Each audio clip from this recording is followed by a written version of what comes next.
좋은 아침입니다. 고린도전서 9장 13절에서 21절 말씀 보겠습니다. 13절 성전의 일을 하는 이들은 성전에서 나는 것을 먹으며 제단에서 섬기는 이들은 제단과 함께 나누는 것을 너희가 알지 못하느냐. 14절 이와 같이 주께서도 복음 전하는 자들이 복음으로 말미암아 살리라 명하셨느니라. 15절 그러나 내가 이것을 하나도 쓰지 아니하였고 또 이 말을 쓰는 것은 내게 이같이 하여 달라는 것이 아니니라. 내가 차라리 죽을지언정 누구든지 내 자랑하는 것을 헛된 대로 돌리지 못하게 하리라. 바울은 왜 다른 사도들과는 달리 자비량하는지에 대해서 앞선 본문에서는 바울이 어린 성도들에게 짐이 되지 않기 위해서 또 복음을 돈벌이의 수단이라고 비방하는 사람들에게 빌미를 주지 않기 위해서다라고 이야기했는데요. 오늘 본문에서 조금 더 자세히 또 이유를 설명하고 있습니다. 사실 구약 시대의 제사장 레위인들처럼 성전에서 제단을 섬기는 사람들은 그곳에서 나오는 것으로 생활하도록 율법에 기록되어 있고요.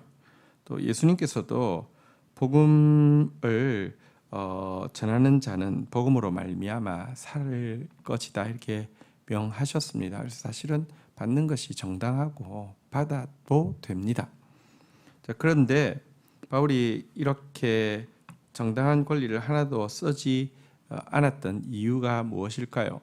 또 지금 이 구약과 신약의 이 복음으로 말미암아 살 것이라는 이 말을 인용하는 또 이유는 무엇일까요? 그러니 이제부터라도 해라 라는 것은 또 절대 아니라고 이야기합니다. 죽을지언정 자기 안에 있는 지금 복음 안에서의 이 뭐랄까요? 건강한 자존심, 건강한 자부심 이거 빼앗기지 않겠다라고 이야기하고 있습니다. 자, 그러면서 이제 왜 그러면 당연히 복음을 전하기 때문에 그것으로 생활해도 되는데 자비량하는지에 대해서 자 이제 이렇게 이야기하고 있습니다. 16절 내가 복음을 전할지라도 자랑할 것이 없으면 내가 부득불할 일임이라.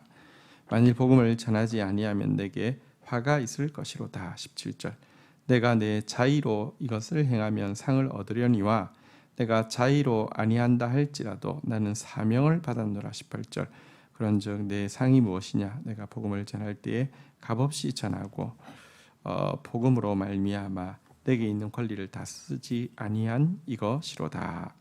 자, 바울은 자기가 자비량하는 좀 더 속 깊은 이유에 대해서 이제 이렇게 설명을 하고 있습니다.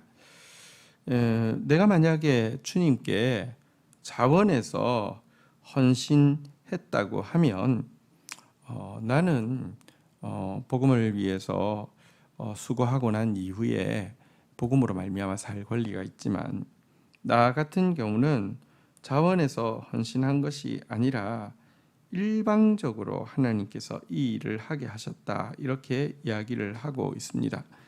그리스도를 받게 하던 중에 강권적인 은혜로 말미암아 이 소명이 주어졌다는 것입니다.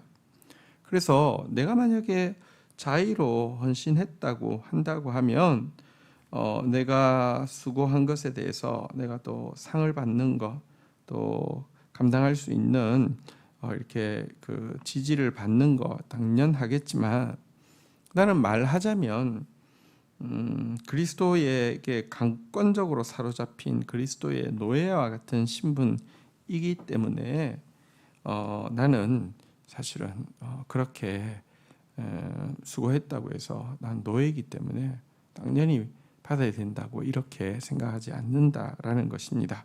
달리 이야기하면 다른 표현으로 이야기하면 자기는 빚진 자의 심정을 가지고 있었다는 것입니다.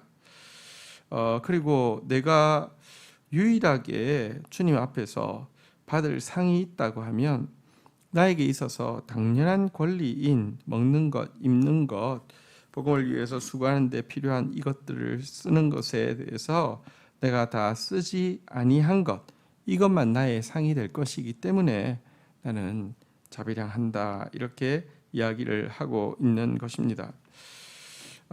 이런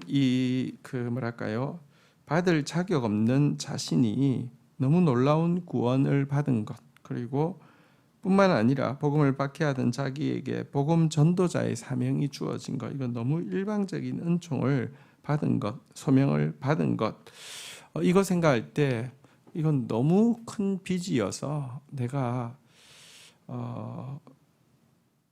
그냥 다른 사람들만큼 헌신하며 다른 사람들만큼 누려서 되는 게 아니다. 나는 너무 큰 빚이 있는 사람이기 때문에 내가 정당하게 누릴 수 있는 것을 누리지 않는 것으로 주님을 향한 감사와 이 빚진 마음을 이렇게 조금이라도 감사로 표현하고 싶다, 이런 결정이었던 것입니다.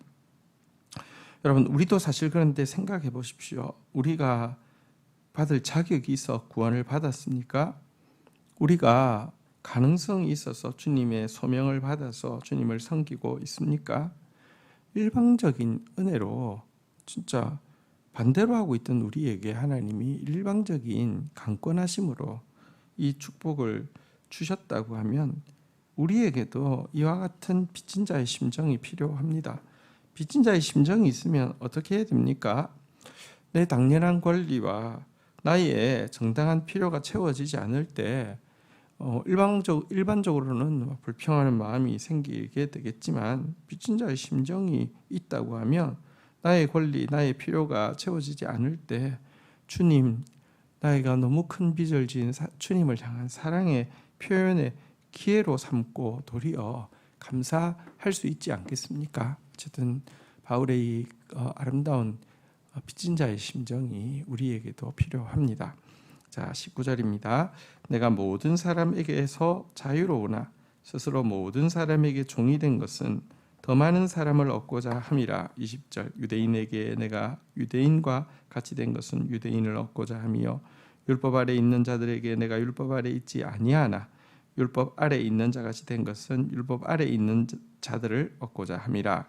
21절, 율법 없는 자에게 내가 하나님의 율법 없는 자가 아니요 도리어 그리스도의 율법 아래 있는 자이나 율법 없는 자같이 된 것은 율법 없는 자들을 얻고자 함이라. 하나님을 향해서 빚진 마음이 있다고 하면 갚을 수 있는 방법은 무엇일까요? 하나님이 사실 정확하게 이야기하면 물질이 필요하겠습니까? 시간이, 우리의 시간을 필요로 하겠습니까?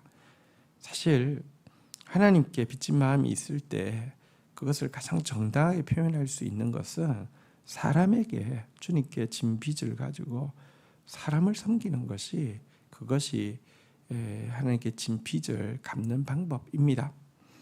바울은 사실은 복음 안에서 참된 자유를 누렸습니다. 종 아닙니다. 노예 아닙니다.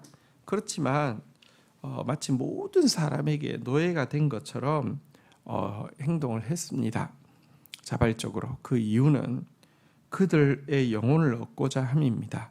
그들을 그리스도에게 돌리고자 함입니다.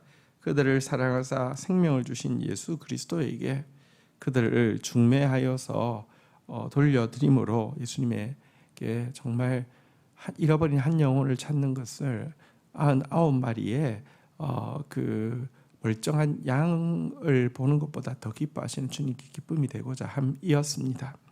이 일을 위해서 바울은 어떻게 살았습니까? 유대인들과 함께 있을 때는 철저히 유대인이 되었고요. 율법 아래 있는 자들과 함께 있을 때는 철저히 율법 아래의 삶을 살았습니다. 사실 그는 율법 아래에 있는 자 아닙니다. 율법으로부터 온전한 자유함을 얻은 자입니다. 율법이 잘못된 것이 아니라 율법 아래에 있을 때는요, 불필요한 두려움이나 불필요한 교만을 부추겨서, 탐욕을 부추겨서 이렇게 사람을 이끌어 가죠. 잘못된 율법주의죠. 바울은 전혀 그런 사람 아닙니다. 그렇지만 율법 아래에 있는 자들과 있을 때는 그들과 맞추어 철저히 율법을 준행했다는 것입니다. 또 반대로 율법 없는 이방인들과 있을 때는, 그렇다고 바울이 율법주의자는 아니지만 철저하게 율법을 지키는 사람이었죠. 철저하게 하나님의 말씀을 준행하는 사람이었음에도 불구하고 율법 없는 자들과 있을 때에는 마치 율법 없는 자가 된 것처럼 행동을 했습니다. 이 말은 다시 이야기합니다. 율법을 버렸다는 뜻이 아닙니다. 율법에는 보면 사실은 이제 율법의 정신과 가르침이 있는가 하면, 또 율법에서 가르치고 있는 율법을 가진 자의 시민으로서의 삶에 대한 것이 있는가 하면 율법의 의식법이라는 것이 있죠. 제사와 관련된 의식법이 있습니다. 정결례와 관련된 의식법이 있습니다. 절기와 관련된 의식법이 있습니다. 또 이렇게 성전과 관련되어진 이런 율법들은 사실은 예수 그리스도를 예표하는 것이고 예수 그리스도 안에서 성취된 것이죠. 그래서 이방인들과 함께 있을 때는 더 이상 그런 제사법, 정결례, 무슨 절기 이런 것에 매이지 않았고요. 그 이유는 율법 없는 자 가운데서는 율법 없는 자를 얻고자 함이고요. 그렇지만 또 유대인들 안에 갔을 때는 그들이 드리는 제사, 절기, 정결례 이런 것들 또 존중하고 그대로 또 함께 했습니다. 그들을 얻기 원함이었습니다. 자기는 없고 어떻게든지 그 영혼들을 얻고자 함입니다. 사람들은 남에게 맞출 때에 그들의 지갑을 얻고자 해서 맞추는 것은 비열한 행동이고요, 야비한 행동이죠. 여기서는 이 색깔, 저기서는 저 색깔이 결국 물질 이익을 얻기 위한 것은 야비한 행동이지만, 여러분 바울은 그런 사람 아닌데도 왜 이쪽에서는 이 같은 모습으로 저쪽에서는 저 같은 모습을 했습니까? 그들의 영혼을 구원하기 위해서입니다. 이것은 정말 고귀한 것입니다. 왜냐하면 이 같은 모습이 바로 예수 그리스도의 모습이기 때문에 그렇습니다. 우리에게 예수님의 모습이 좀 많아지면 많아질수록 점점 내 색깔, 내 주관, 내 의지, 내 캐릭터는 사라지고요. 잃어버린 영혼들을 얼마든지 맞추어 줄 수 있는데요. 예수님의 모습이 사라지면 사라질수록 여러분 우리 안에 내 색깔, 내 캐릭터 선명해지고 분명해지고요. 이런 사람에게는 한 영혼도 제대로 깃들일 수가 없게 됩니다. 부탁합니다. 바울처럼 영혼을 얻기 위해서 자기가 구체적인 삶 가운데서 부인되어지는 내 색깔, 내 캐릭터, 내 의견 이런 것들 사라지는 그런 성숙한 성도 될 수 있기를 주님의 이름으로 간곡히 부탁드립니다. 주신 말씀 붙잡고 기도하며 나가도록 하겠습니다. 하나님 감사합니다. 바울에게 빚진 자의 심정이 있었습니다. 복음을 박해하던 그가 복음의 전도자로 부름받은 것에 대해서 그리스도의 일방적인 은혜의 부르심이기에 갚을 길 없는 이 사랑 앞에서 마치 그리스도의 노예가 된 것처럼 내가 정당하게 쓸 수 있고 요구할 수 있는 것도 포기하면서 내 권리와 필요가 채워지지 않는 것에 대해서 불평하는 것이 아니라 그 시간을 그리스도를 향한 이 빚진 마음의 사랑을 표현하는, 감사를 표현하는 기회를 삼고 있는 바울의 모습이 저희들에게도 있게 하여 주옵소서.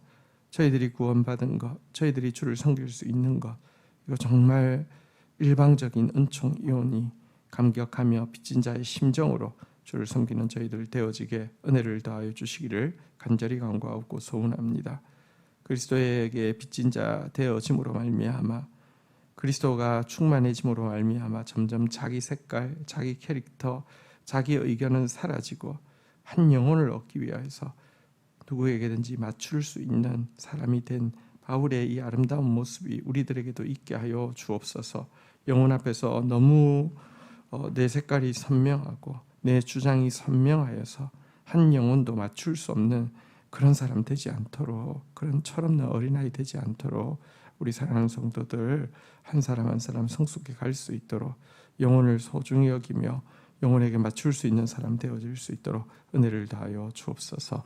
예수 그리스도의 이름으로 기도 올립니다. 아멘.